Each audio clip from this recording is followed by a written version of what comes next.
Ayan, good morning guys. Good morning. Welcome to Lola Motes Channel. Ayan guys, ang aming poso na matagal na naka-stock. Ngayon po ay napilitang gawin. Kasi po guys, alam nyo, simula po nung bumagyo ay wala pa kaming kuryente. Kaya wala pong power na dumadaloy dito sa amin. Pati po ang tubig kasi nanggagaling ang tubig namin sa mga makina.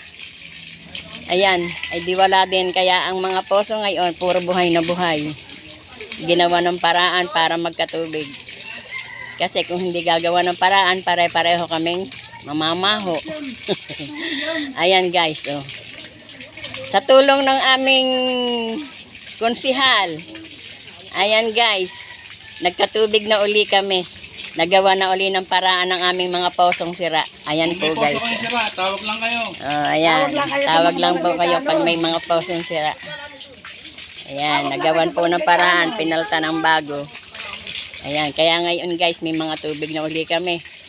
Nagawan po ng paraan guys ang poso kasi pagka po may kuryente, kung may tubig na dumadaloy, wala pong gumagawa, walang humihipo ng poso kasi puro asa sa kuryente. Pero hindi nila alam, mapakalaking tipid po pag meron tayong ganitong poso. Ayan guys, ngayon, uubra na yung poso niyan, magagamit na yan ng pirmihan. Ayan. Kasi menos talaga sa kuryente pagka dyan ka gumamit. Diba guys? Ayan. Ayan po, at ayan pa, ayan po ang aming masipag na konsihal. Kapatid po yan ni Lola Motes, guys. Ayan. Kapatid po ni Lola Motes yan. Yan, yung mga yan. Ayun pa, isa. Ayan. Meron na po kaming tubig. Hindi na po mag-aalala, guys. At ayun po yung aming mga kabataan. Nagtutulong-tulong para magkaroon ng agusan ng tubig. Yan. Ang tubig may agusan na pati. Ayan guys. Konsehal, baka naman ang katapos na po dito yung nakaharap. Sige, konti pa.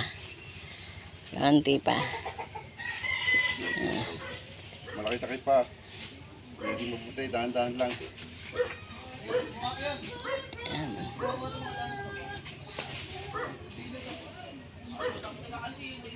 Yep. Yep. Yan.